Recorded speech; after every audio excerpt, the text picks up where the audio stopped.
Praise the lord. ఈ దినం దేవుని వాగ్దానము, యెహోవా మీ మధ్య అద్భుత కార్యములను చేయును కనుక మిమ్మును మీరు పరిశుద్ధపరచుకొనుడి.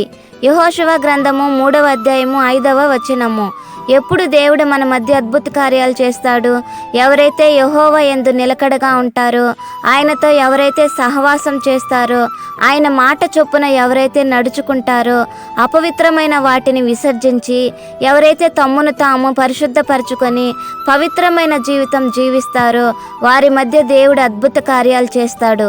మీ మధ్యలో, మీ కుటుంబంలో దేవుడు అద్భుత కార్యాలు చేస్తాడు. అది ఉద్యోగమా, సంతానమా, ఇలా ఏదైనా సరే యెహోవా అద్భుతంగా గొప్ప కార్యాలు నీకు చేస్తాడు. నీవు ఎన్నో దినాలుగా ఎదురు చూస్తున్న కార్యాలను ఆశ్చర్య రీతిగా, అద్భుత రీతిగా జరిగిస్తానని దేవుడు ఈరోజు నీకు వాగ్దానం చేస్తున్నాడు. అయితే నీలో ఉన్న చిన్న చిన్న పొరపాట్లను, అపరాధములను సరిచేసుకొని నిన్ను నీవు పరిశుద్ధంగా ఆయన ఎదుట కనపరుచుకో. అప్పుడు ఆయన నీకిచ్చిన వాగ్దానమును నీ పట్ల నెరవేరుస్తాడు. కావున మనలను మనం పరిశుద్ధపరచుకొని దేవుడు మన కొరకు చేయబో అద్భుతాల కొరకు ఎదురు చూద్దాం. దేవుడి వాగ్దానమును మన పట్ల జరిగించునుగాక. ఆమేన్.